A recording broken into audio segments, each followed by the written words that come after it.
Have you ever walked out your front door, glanced back at your cat sitting in the window, and felt that tiny twist of guilt in your chest?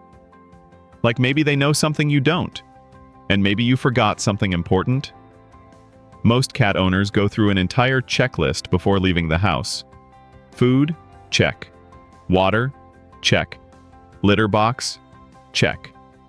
But there is one thing almost nobody does, and it is the single habit that separates cats who sleep peacefully while you are gone from cats who spend the day in quiet panic. Miss it, and the consequences show up in ways you would never expect. The silence lie. Here is what most people believe. If the house is quiet when you come back, your cat was fine. That silence is the most misleading thing in your home. Cats do not protest the way dogs do. They do not shred the couch or howl at the window. Well, usually. Instead, they internalize. A cat who seems perfectly calm might actually be shutting down. They retreat into what researchers call a conservation withdrawal state. It looks like sleeping. It looks like peace. It is actually a stress response. Your cat has accepted that you are gone, and they are simply waiting it out. And here's the part that should worry you. Cats who spend hours in this state may stop greeting you at the door altogether. Not because they are independent, not because they do not care, but because they have learned that showing you how much they missed you does not change anything. The silence you come home to is not a compliment. It is a slow, quiet surrender. Your departure routine. Think about the last 5 minutes before you leave. Are you rushing, grabbing keys, checking your phone, muttering something under your breath about being late? Your cat is watching all of it. And they are reading your energy the way they read a threat. Through body language, through the pitch of your voice, through the tension in your shoulders. When you leave in a hurried, chaotic blur, you are not just stepping out. You are signaling to your cat that something is wrong. Cats are emotional sponges. They absorb the anxiety you radiate, and then they sit in it for hours after you are gone. The irony is brutal.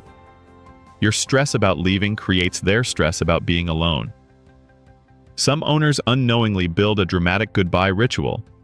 Long cuddles, an apologetic tone, a lingering look at the door. You think you are comforting them. You are actually teaching them that your departure is an event worth fearing.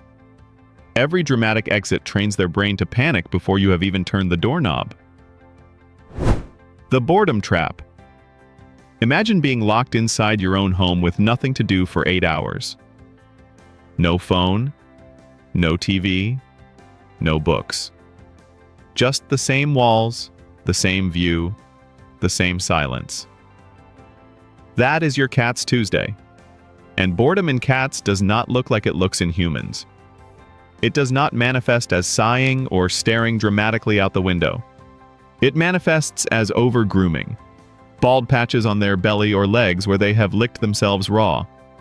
It manifests as midnight zoomies that wake you up, not because they want to play, but because they have spent all day storing energy with nowhere to put it. It manifests as aggression toward you or other pets, because frustration has no outlet and eventually finds one anyway. A bored cat is not a lazy cat. A bored cat is a ticking clock. And here is what almost nobody realizes.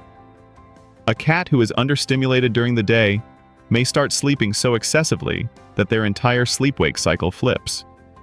They become nocturnal. They pace at 3 a.m. They meow at walls. And you assume it is a behavioral problem, when really, it is just a cat who spent too many hours alone with nothing to do. The hunger window. Most cat owners feed their cat the same way every day. Breakfast when you wake up, dinner when you get home. Simple, predictable. And here is the problem. When you leave the house at 8 a.m. and do not return until 6 p.m., you have just created a 10-hour gap between meals. For a creature whose digestive system is designed for small, frequent meals, that gap is not just inconvenient. It is physically stressful. A cat's stomach empties in roughly 4 to 6 hours. By the time you walk back through that door, your cat has been running on empty for hours. Their blood sugar dips, their stress hormones rise, and some cats, especially those predisposed to urinary issues or pancreatitis, can actually suffer physical consequences from prolonged fasting. But it gets worse. The hunger itself is only half the story. The other half is the unpredictability. If your schedule varies even slightly, a late meeting, a traffic jam, your cat cannot understand why dinner is late. They only know that the routine they depend on has broken. For a species that thrives on predictability, that uncertainty is its own form of quiet suffering. The one thing. So you have absorbed all of this. The silence that is not peace, the chaotic departure that teaches fear, the boredom that manifests as destruction, the hunger that stresses the body. And you are probably expecting the big reveal to be something you buy. A puzzle feeder, a timed bowl, a second cat. But the one thing most owners never do before leaving is far simpler than any product. It costs nothing. It takes less than 60 seconds. Before you walk out the door, stop. Sit down. Do not stand hovering with keys in hand. Get down to your cat's level, physically and emotionally. Look at them. Speak to them in a calm, steady voice. Tell them you are leaving, and tell them you are coming back. That is it. That is the habit. It sounds absurdly simple. And that is exactly why almost nobody does it. But here is why it works. Cats read consistency the way dogs read commands. When you create a small, calm ritual before every departure, a moment of connection that is the same every single time, you replace the anxiety of the unknown with the comfort of the predictable. Your cat learns that this 30-second interaction means you are leaving, yes. But more importantly, they learn that every single time it has happened, you have returned. That consistency rewires their brain over days and weeks. The departure stops being a crisis and becomes a quiet agreement. You come back. You always do. And now they believe it. Look, I am not saying your cat spends every moment you are gone staring at the door in despair. Cats are resilient creatures. But there is a difference between surviving your absence and feeling safe inside it. That little moment before you leave, the one where you get on their level and remind them that you always come back, it costs you nothing. But for them, it may be the one thing that turns an empty house back into a home. If this video gave you a new way to see your cat, hit that like button.